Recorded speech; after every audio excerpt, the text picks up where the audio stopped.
Dishonored was developed by Arcane Studios and it was released on the 9th of October 2012.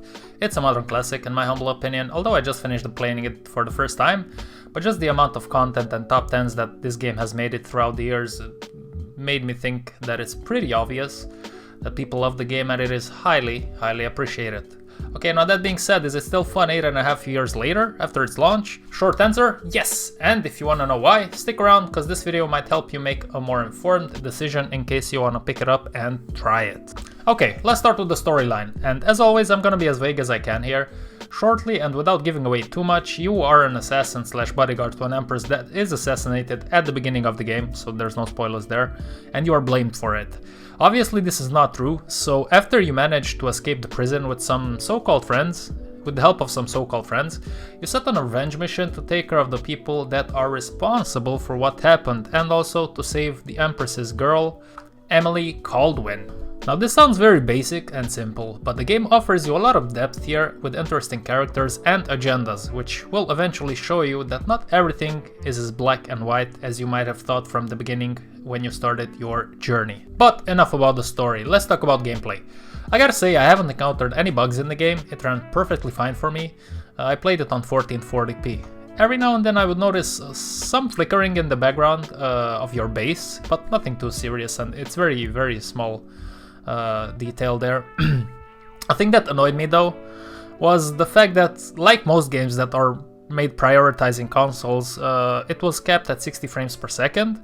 The good news is that it can be fixed. Just follow the steps that I have put in the description box down below and then you can uncap the game, and it runs still perfectly fine even if you uncap it. I know some of the games when you uncap the frames might have some bugs that might occur and stuff like that, but it doesn't happen with this game. Now that being said, there is one small detail that might be annoying at times, is that if you unlock the FPS cap, when you lean the character over, you can lean to the left or the right. Sometimes he can remain blocked like that. Don't panic guys, you just have to press F5, which is the quick save bind, and this will make the character reposition himself in the standard position, which is straight up.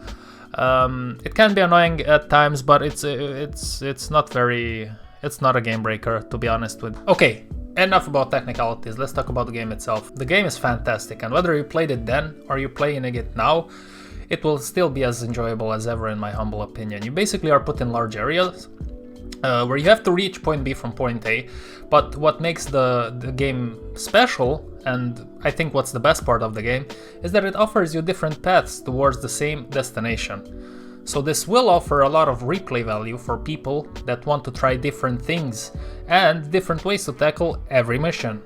And same goes with the action. You can completely go stealthy and not kill anybody, or you can just leave a pile of bodies behind you as you work your way towards your desired spot. It's also very obvious from the skill tree that the developers wanted to give you the right tools, whichever playstyle you choose to.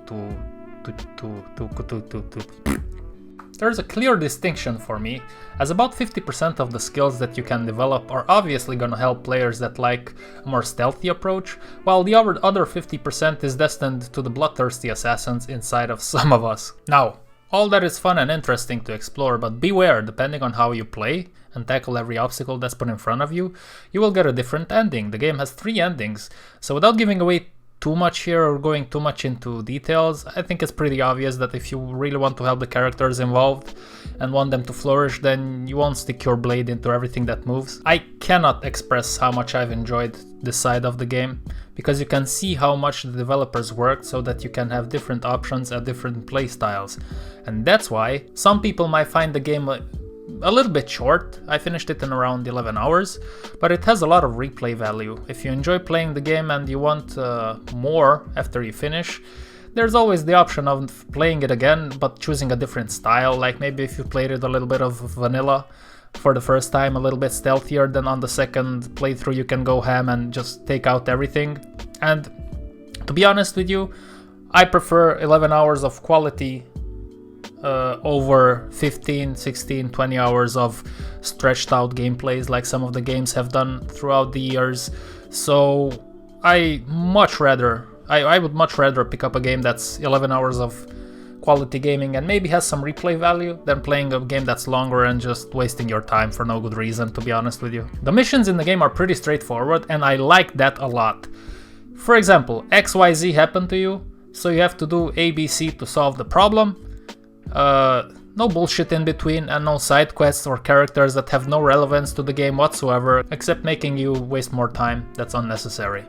Now don't get me wrong, I did play most of the side quests, but what I liked and enjoyed about them is that most of them somehow tie into the main story, and most of the characters, they have relevance to the main story, and that's something that's, I think it's very important when you design side quests.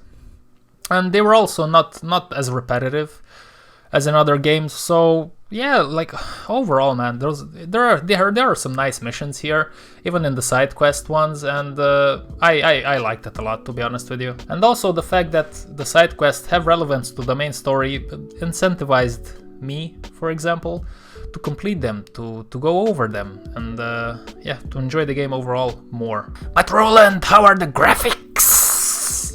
Does it look like poop, or did it age like fine wine, baby? Well, I'm happy to report that the game looks pretty good still. As I previously mentioned, I played the game on 1440p with everything turned on, and I was actually pleasantly surprised by the colors used and the details that are offered in the game. I think the graphics are still good enough for you not to get bothered by them and still be able to enjoy the great gameplay that is offered in this package. Okay, beautiful people, so in conclusion, I think this game is still fun and still worth getting, especially because it will only set you back like 10 euros, so it's not expensive at all, and you can have a lot of fun hours playing it. It has an above average story, nice looks, and great gameplay that offers a lot of variety to players. Now, all that being said, I hope that this video helped you make your decision in case you want to pick this up and can't decide should you or should you not. I would recommend you pick it up and experience this game. Yeah, that's about it for this video, guys. Thank you very much for watching. I hope you found something helpful here, and if you did, hit the like button, maybe share the channel or the video with your friends. Every feedback is welcomed and it will help me improve the content over time. So, thank you very much for watching, stay safe, stay clean, and stay strong!